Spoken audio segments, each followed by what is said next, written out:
وكفى وسلام على عباده الذين اصطفى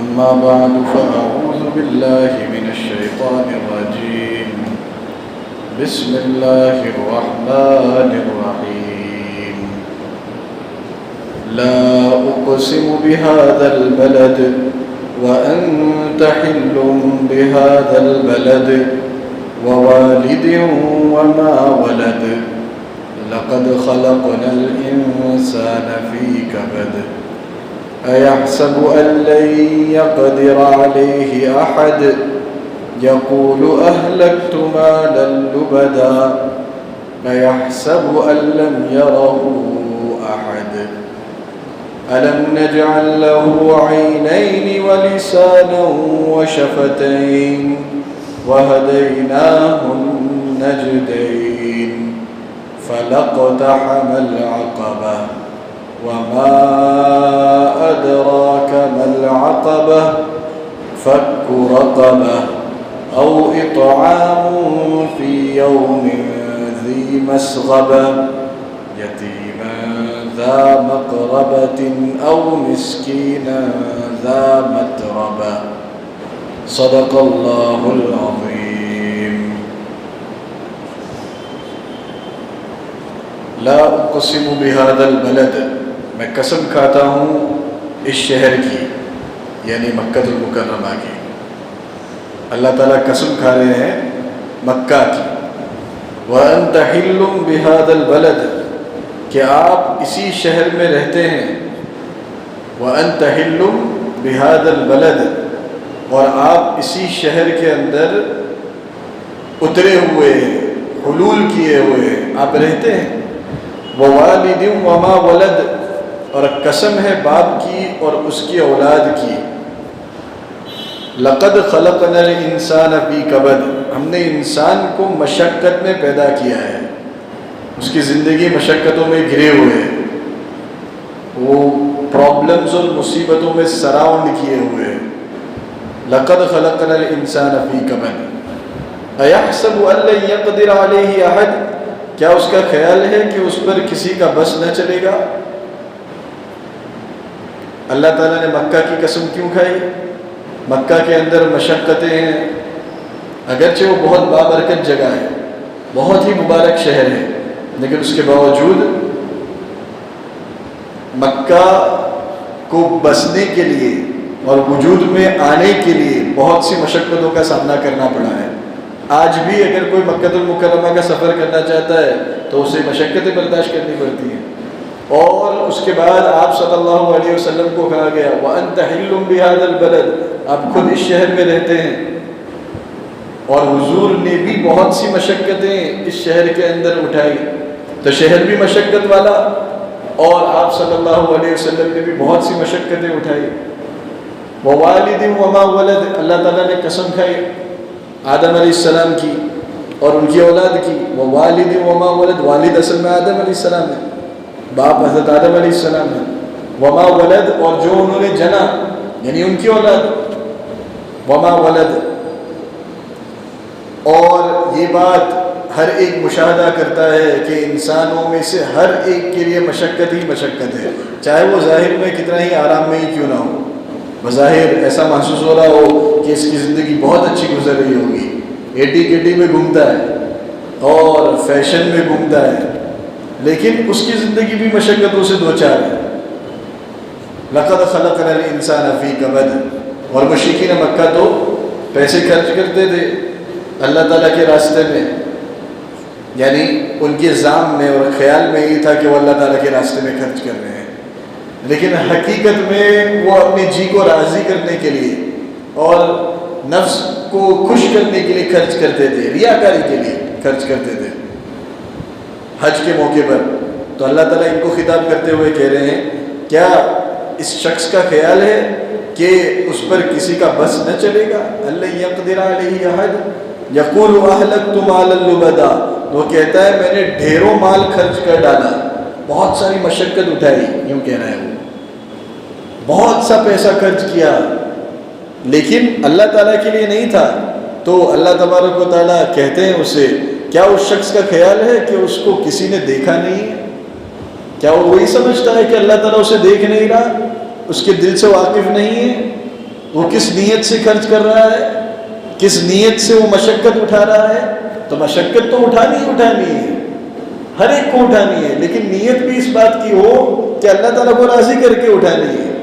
اللہ تبارک و تعالیٰ کو راضی کرنے کی اگر نیت شامل حال ہوگی تو یہ مشقت بالآخر جنت میں داخلے کا سبب بنے گی۔ یہی خلاصہ ہے اس کا، اس صورت کا، کہ مشقت اٹھاؤ، ارادے درست کرو، اللہ تعالیٰ کو راضی کرنے کی نیت کرو۔ الم نجعل له عینین، کیا ہم نے اس کو دو آنکھیں، ولسانا وشفتین، ایک زبان اور دو ہونٹ نہیں دیے کہ جس کے ذریعے وہ حق کو پہچان سکے، جس کے ذریعے ان کو یوٹیلائز کر کے، یوز کر کے وہ اللہ تعالیٰ کو راضی کر سکے؟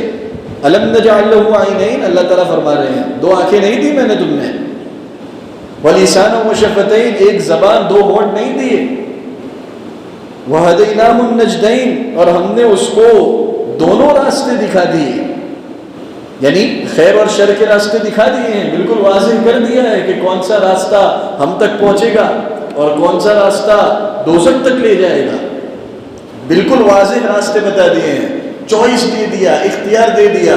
اب انسان کو اپنی عقل مندی استعمال کر کے صحیح راستہ اختیار کرنا ہے۔ وَهَدَيْنَاهُ النَّجْدَيْن، تو اللہ تبارک و تعالیٰ نے خلاصہ ہے کہ نعمتوں سے نواز رکھا ہے، بے شمار نعمتیں دی ہیں، اور زبان اور آنکھ بھی بہت بڑی نعمت ہے، جس کا تذکرہ بھی اللہ تبارک و تعالیٰ نے کیا۔ صحیح استعمال کرو گے زبان کو، آنکھوں کو، تو جنت تک لے جائیں گے، اور اگر ان کا غلط استعمال ہوگا تو اللہ تبارک و تعالیٰ جہنم میں داخل کریں گے۔ اللہ تعالیٰ ہماری حفاظت فرمائے۔ اسی کے متعلق، زبان کی حفاظت کے متعلق آپ حضرات کے لیے میں نے چند احادیث حضور پاک صلی اللہ علیہ وسلم کے فرمانوں کو جمع کیا ہے۔ آپ صلی اللہ علیہ وسلم نے ارشاد فرمایا، مَن يَضْمَنُ مَا بَيْنَ لَحْيَيْهِ وَمَا بَيْنَ رِجْلَيْهِ أَضْمَنُ لَهُ الْجَنَّةَ، جو شخص مجھے ضمانت دیتا ہے اس چیز کی جو اس کے دو جبڑوں کے درمیان میں ہے، اور اس چیز کی جو اس کی دو ٹانگوں کے درمیان میں ہے، تو میں اس کے لیے ضمانت دیتا ہوں جنت کی۔ گویا جو مجھے ان دو چیزوں کی گارنٹی دیتا ہے کہ ان کو محفوظ رکھے گا اور غلط جگہ استعمال نہیں کرے گا، میں اس آدمی کو جنت کی گارنٹی دیتا ہوں۔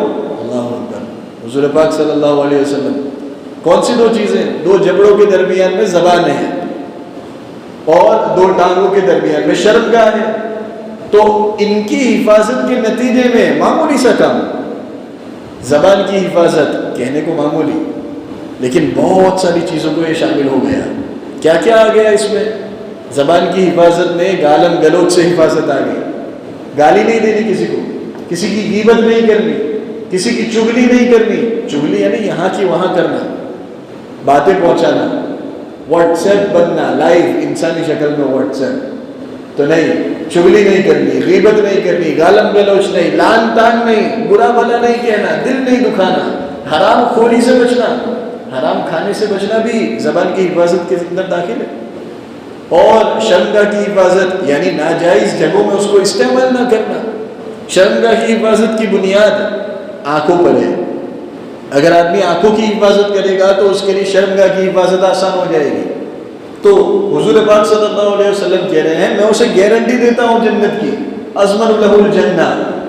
یہ ایسا ہی ہے جیسے کہ اللہ تبارک و تعالیٰ نے ہمارے رزق کی گارنٹی لے رکھی ہے، ہماری روزی کی اللہ تبارک و تعالیٰ نے گارنٹی لے رکھی ہے، وما من دابۃ الا علی اللہ رزقها، رزق میں پہنچاؤں گا، انی انا الرزاق ذو القوۃ المتین، میں ہی تو رزاق ہوں، ما اريد منهم ان يطعمون، میں نہیں چاہتا یہ کہ تم مجھے کھلاؤ۔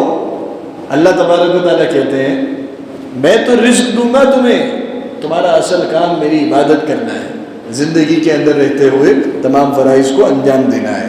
حضور پاک صلی اللہ علیہ وسلم نے ارشاد فرمایا سباب المسلم فسوق وقتالہ کفر، کسی مسلمان کو برا بھلا کہنا یہ فسق ہے، بہت بڑا گناہ ہے، گالی دینا بہت بڑا گناہ ہے، اور اس کو قتل کرنا یہ کفر تک پہنچا دیتا ہے، کفر تک پہنچا دیتا ہے۔ آپ صلی اللہ علیہ وسلم نے ارشاد فرمایا ان رسول اللہ صلی اللہ علیہ وسلم قال اتدرون ما الغیبہ قالوا اللہ ورسولہ اعلم قال ذکرک اخاک بما یکرہ قیل افرأیت ان کان فی اخی ما اقول قال ان کان فیہ فقد اغتبتہ وان لم تکن ما فیہ فقد بہتہ او کما قال علیہ الصلاۃ والسلام. حضور پاک صلی اللہ علیہ وسلم نے ارشاد فرمایا کہ کیا تم جانتے ہو غیبت کس کو کہتے ہیں؟ اتدرون ما الغیبہ؟ تو صحابہ کرام نے عرض کیا اللہ و رسول اعلم، اللہ اور اس کے رسول زیادہ جانتے ہیں. تو آپ صلی اللہ علیہ وسلم نے ارشاد فرمایا کہ تمہارے بھائی کے بارے میں ایسی بات کہنا جو اسے ناپسند گزرے. ذکرک اخاک بما یکرہ. اب ناپسند گزرنے کے اندر سچی باتیں بھی آ گئی، جھوٹی باتیں بھی آ گئی. اللہ اکبر. یعنی وہ پستہ قد ہے، ہائٹ میں شارٹ ہے، تو اس کے بارے میں اس کے عدم موجودگی میں اس کا مذاق اڑانا اور یوں کہنا وہ تو ٹھینگا ہے، شارٹڈ ہے، مجٹ ہے، انگریزی میں جس طرح کہا جاتا ہے مجٹ. تو اس طرح بھی غیبت ہو جاتی ہے. اور اسی طرح اس کی ایکٹنگ کرنا، نقل اتارنا، یہ بھی غیبت کے اندر داخل ہے. نقالی کے اندر تو یہ حرام فعل ہے. نقل اتارنا کسی کی اور وہ اس کو ناپسند گزرے، یہ غیبت کے اندر شامل ہے. اس لیے لوگوں کی ایکٹنگ کرنے سے بچو. ذکرک اخاک بما یکرہ.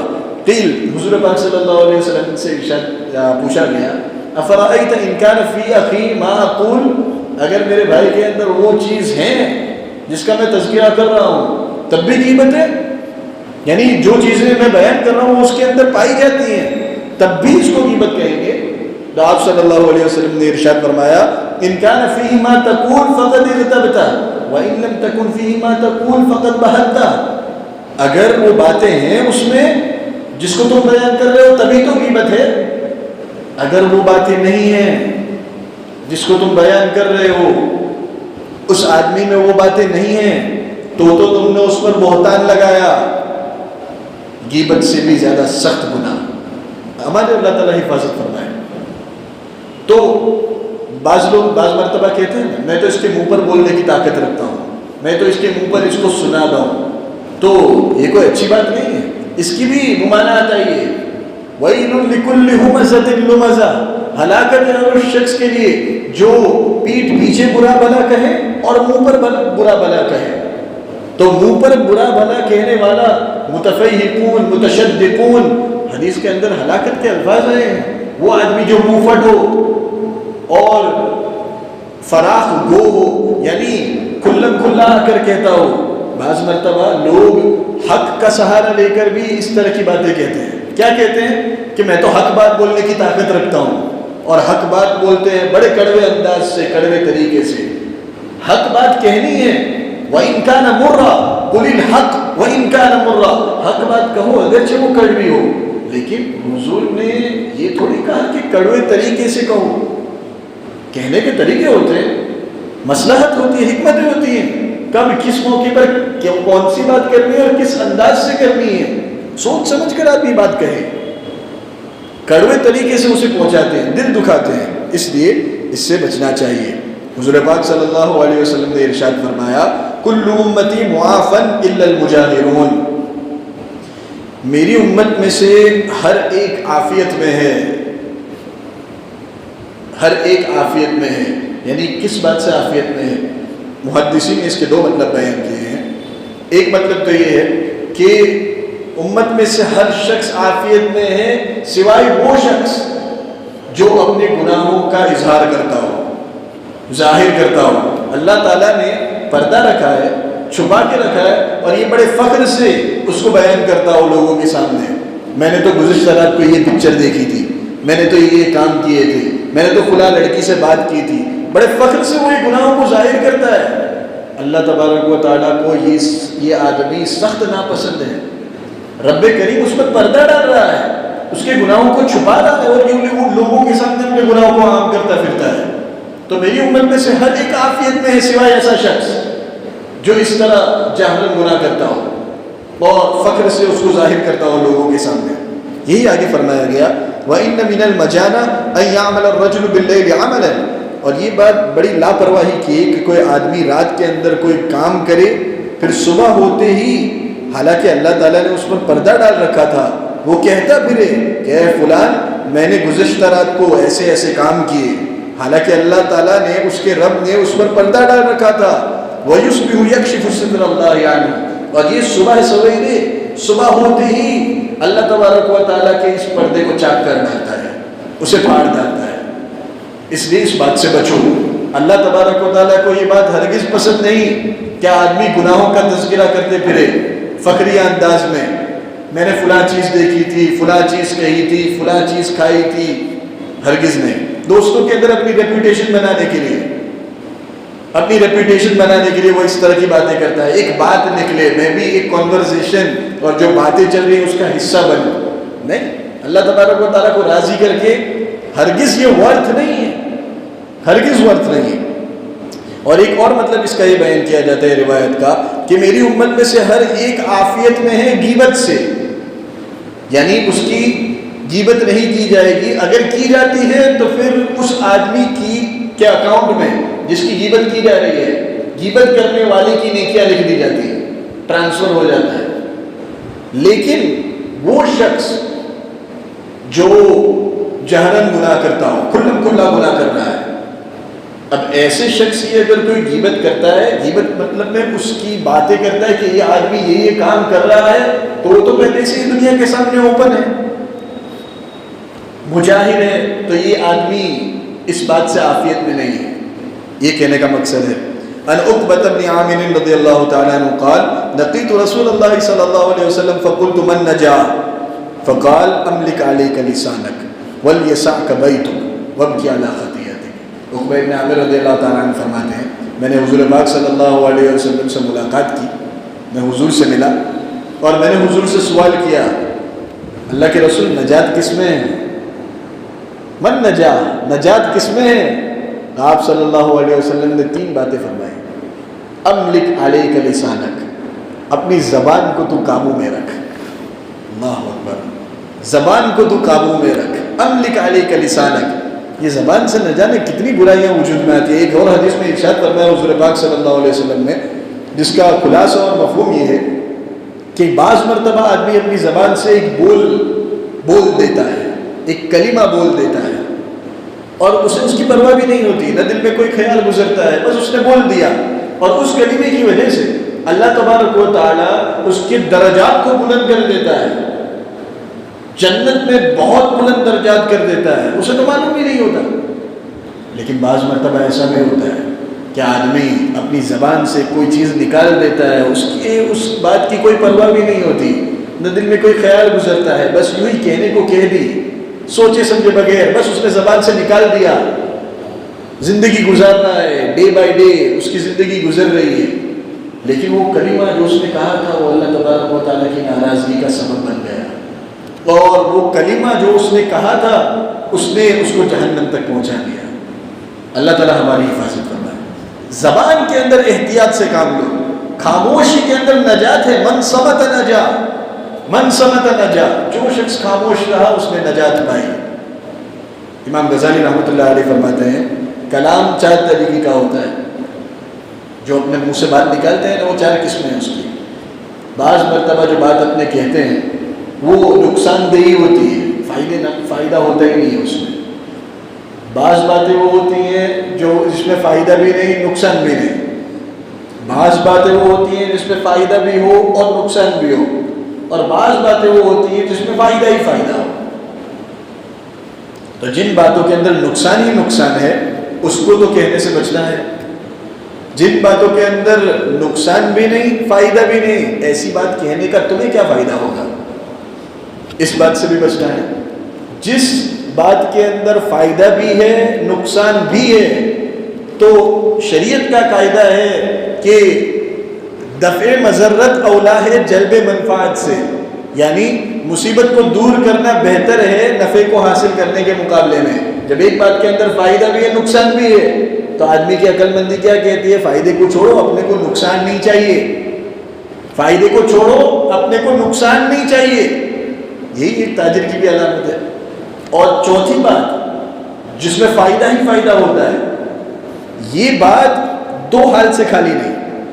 یا تو وہ اخلاص کے ساتھ کہی جائے گی، اللہ تعالیٰ کو راضی کرنے کی نیت سے کہی جائے گی، ہمدردی کے ساتھ کسی کو کہی جائے گی، یا اخلاص سے خالی ہوگی، اپنی بڑائی ظاہر کرنے کے لیے بولی جائے گی کہ لوگوں کے دل میں میری عزت بیٹھے، لوگوں کے دل میں میرا وقار بیٹھے، فائدے والی بات، تو یہ فائدے والی بات بھی نقصان والی بات کے اندر بدل جاتی ہے۔ اب ایک فائدے والی بات کے اندر آدمی کا اس طرح ہمیشہ سوچتے رہنا کہ میں یہ بات جو کہہ رہا ہوں یہ اللہ تعالیٰ کے لیے کہہ رہا ہوں یا نہیں کہہ رہا ہوں، اخلاص کے ساتھ اس کو کہنا، یہ بہت ہی مشکل ٹاسک ہے، بہت ہی مشکل کام ہے۔ اس لیے نجات قائم ہے خاموش رہنے میں، من صمت نجا، یہ آپ صلی اللہ علیہ وسلم کے ارشاد کا مطلب ہے۔ بہرحال عقبہ ابن عامر رضی اللہ تعالیٰ عنہ فرماتے ہیں میں نے آپ صلی اللہ علیہ وسلم سے ملاقات کی، صلی اللہ علیہ وسلم، اور میں نے اللہ کے رسول سے عرض کیا من نجا، اللہ کے رسول نجات کس میں ہے؟ اللہ کے رسول نے ارشاد فرمایا املک علیک لسانک، اپنے زبان کو قابو میں رکھو، ولیسعک بیتک، اور تیرے گھر میں تیرے لیے گنجائش ہونی چاہیے۔ مطلب میں جب گھر کے اندر آدمی رہے نا تو اسے سکون محسوس ہونا چاہیے، اور اس کو گھر کے اندر اچھا لگے، وہ گھر کے اندر رہنا پسند کرے، کیونکہ آج دور فتنوں کا ہے۔ دکان، گھر، مسجد، ان تین چیزوں کے علاوہ کہیں پر بھی آدمی فتنوں سے محفوظ نہیں، اس لیے گھر کو لازم پکڑو، گھر کے اندر رہنے کو، اور گھر کے اندر بھی موبائل کے اندر بیٹھا ہوا ہے تو پھر کوئی کام کا نہیں، گھر کے اندر عبادت میں مشغول ہو، فیملی والوں کو ٹائم دو، بچوں کو ٹائم دو، ولیسعک بیتک۔ اور تیسری بات حضور نے فرمائی وابکی علی خطیئتک، اپنی خطاؤں پر رویا کر، اپنی خطاؤں پر رویا کرو، کوئی بھی غلطی ہو جائے، لغزش ہو جائے، فوراً توبہ کرو، فوراً اللہ تعالیٰ سے معافی مانگو۔ توبہ کے دروازے مرتے دم تک کھلے ہوئے ہیں، اللہ تعالیٰ کا وعدہ ہے کہ ایک گناہ بار بار کرو گے، بار بار توبہ کرو گے میں معاف کروں گا، غرغرے کی حالت تک، سکرات الموت تک۔ اس لیے اللہ تبارک و تعالیٰ سے معافی مانگا کرو، رونا نہیں آتا رونے کی شکل بناؤ، وابکی علی خطیئتک۔ یہ آپ صلی اللہ علیہ وسلم کے چند ارشاد تھے زبان کے سلسلے میں، بہت بڑی نعمت ہے، جیسے کہ اللہ تبارک و تعالیٰ نے قرآن کریم کی آیت کے اندر اس کا تذکرہ کیا، لیکن اس کو قابو میں رکھنا ہے۔ اللہ تبارک و تعالیٰ عمل کرنے کی توفیق سے نوازے، آمین وآخر دعوانا الحمدللہ رب العالمین۔ بسم اللہ الرحمن الرحیم، الحمدللہ رب العالمین، والصلاة والسلام علی سید الانبیاء والمرسلین وعلى آلہ وصحبہ اجمعین۔ ربنا تقبل منا انك انت السمیع العلیم وتب علینا یا مولانا انك انت التواب الرحیم۔ سبحان ربک رب العزة عما یصفون وسلام علی